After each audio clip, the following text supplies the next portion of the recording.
Hello students, आज हम बात करने वाले हैं अलग अलग करेक्शन जो हम लोग अप्लाई करने वाले हैं बेसिक रनवे लेंथ के अंदर। क्या होता है कि जब हम बेसिक रनवे लेंथ बना रहे होते हैं उसके अंदर बहुत सारे फैक्टर्स पढ़ लिए होते हैं कि जो कि अफेक्ट कर रहे होते हैं रनवे की लेंथ को। तो वहाँ पे हमें ये भी जरूरी होता है कि जो प्रॉब्लम आ रही है, जो भी एरर्स आ रहे हैं, तो उन एरर्स के बेसिस में हम करेक्शन भी अप्लाई करें। तो आज उन्हीं करेक्शन के ऊपर हम बात करने वाले हैं। इनिशियली मेरे पास 3 ही करेक्शन है। करेक्शन बेस्ड ऑन एलिवेशन, दूसरा करेक्शन बेस्ड ऑन है आपका ग्रेडियंट के बेसिस पे, और तीसरा जो आपका करेक्शन है वो है आपका टेम्परेचर के रेफरेंस में। अब ये तीनों करेक्शन का जो बेसिक बेस क्या है वो समझने की कोशिश करते हैं। जो हमारा रनवे लेंथ है बेसिकली हम उसे मीन सी लेवल के एलिवेशन के हिसाब से या फिर उसके स्टैंडर्ड एटमॉस्फेरिक कंडीशन के हिसाब से डिजाइन करते हैं या करना चाहते हैं।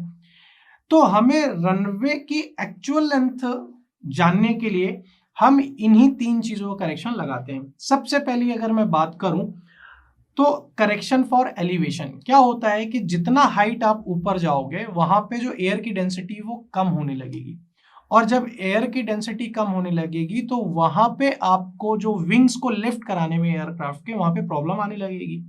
तो ICAO क्या रिकमेंड करता है कि हर 300 मीटर में आपको 7% का एलिवेशन आपको प्रोवाइड करना होगा।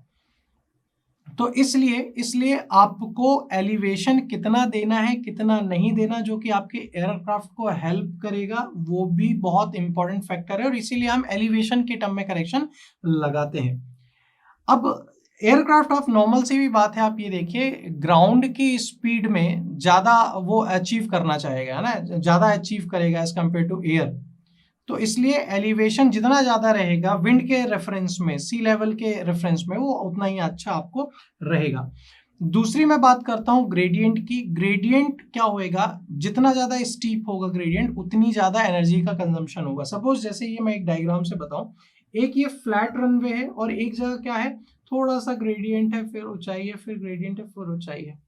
तो यहाँ पे मुझे एक इफेक्टिव ग्रेडियंट प्रोवाइड करना पड़ेगा। इफेक्टिव ग्रेडियंट क्या, कि एक लोवेस्ट पॉइंट है और एक हाईएस्ट पॉइंट है, इनका समेशन हम क्या करें, टोटल लेंथ से अगर डिवाइड कर देते हैं तो वो जो वैल्यू आती है उसको हम क्या बोलते हैं, इफेक्टिव ग्रेडियंट बोलते हैं।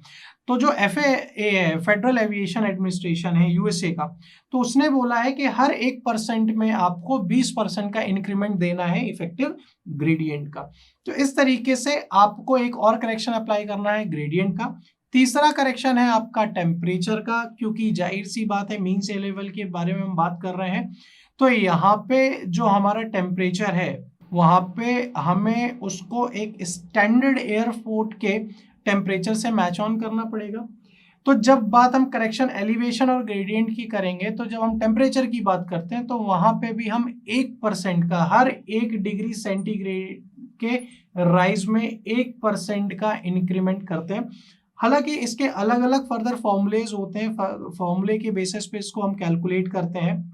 अलग अलग मंथ का एक एवरेज लेते हैं, मतलब जैसे कोई हॉटेस्ट मंथ हुआ या फिर एक कोल्डेस्ट मंथ हुए, अलग अलग इस तरीके से हम चीज़ों को कंसिडर करते हैं, और इन तीनों को मिला के हम एक करेक्शन अप्लाई करते हैं जो कि आपके रनवे के लेंथ के लिए बेनिफिशियल होता है। तो आज के लिए इतना ही।